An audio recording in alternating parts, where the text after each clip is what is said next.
अयोध्यार प्रभु रामଙ୍କ प्रतिमा लगी चमत्कार रेशम और पशम वस्त्र प्रस्तुति करुछंदी आग्रा महिला। आसंतु जानिबा यार सर्विसेस खबर विषय। अयोध्या राम मंदिर प्राण प्रतिष्ठा प्रस्तुति चलीथिबा बेले प्रतिमा आग्रा रे जड़े महिला पोशाक पत्र तैयारी करुछंदी बोली इंडिया टुडे रिपोर्ट करिछि। आग्रार दयालबाग बासिनी एकता नामी जड़े महिला कहिसंदी जे राम मंदिर प्राण प्रतिष्ठा तारीख घोषणा करा जिबा बेलू से रामलाल निमंते रेशम और पशम वस्त्र तैयारी आरंभ कर देइछंती। से तैयारी करथिबा वस्त्र उद्घाटन दिन दियों को पिंधाइबा लगी चयन करा जिवो बोली तांकर आशा अछि।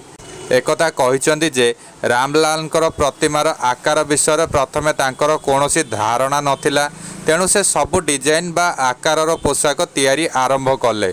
जड़े अयोध्या जाई निर्माणाधीन मंदिर देखि फेरिबा परे से तांकु भेटी प्रतिमार आकार विषय धारणा पाइबाकु चेष्टा कले। रामलाल प्रतिमा ए पर्यंत से डजनाधिक रेशम और पशम वस्त्र तैयारी कर सारे। जानुआरी 22 तारीख दिन से गुड़िक मंदिर ट्रस्ट को उपहार देबे बोली से भाविछंती। प्राण प्रतिष्ठा देखिबा लगी से सपरिवार उत्तर प्रदेश मंदिर नगरी जीवाई प्रस्तुति करुछंती।